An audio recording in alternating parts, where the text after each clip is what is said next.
Hello po, magandang hapon po mga kabayan. Mag-iingat po tayo sa lahat ng mga nakikita nyo nagre-recruit dito sa UAE, especially sa Dubai. Kung napanood nyo na po ang Rapitool po ngayon, isa pong recruitment agency sa Dubai, which is legit daw sila dito sa UAE, pero sa Pilipinas ay wala silang kumpanya at wala silang lisensya. At nasangkot nga po dito ang isang vlogger or influencer na nandito dati sa Dubai or nasa Al Ain na si Tomboy Bibo.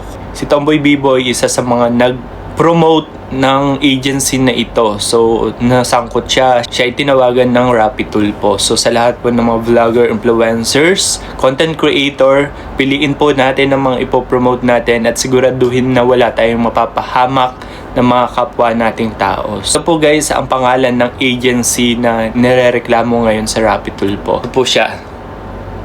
Ayan.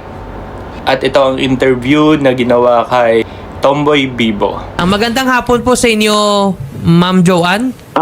Hello po, good afternoon po, attorney. Paano po ba lumapit sa inyo itong S3 Human Resources para i-vlog nyo sila or ipopromote yung kanilang agency? Nag-message lang po sila sa akin, attorney, and ayun nga po, sinabi po nila na baka pwedeng i-promote po yung agency nila. Tinignan ko naman po, legit naman po kasi under po siya ng Tadbirs na isa sa trusted na agency po sa UAE. Okay, so bali sir, nag-aalok na sir parang bayad sir para i-advertise sila. Yes po, ganun po.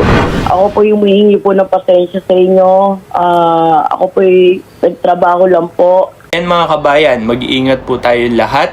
Sa lahat po ng mga kababayan natin sa Pilipinas, alam po natin na naghahanap kayo ng pagkakakitaan ng trabaho.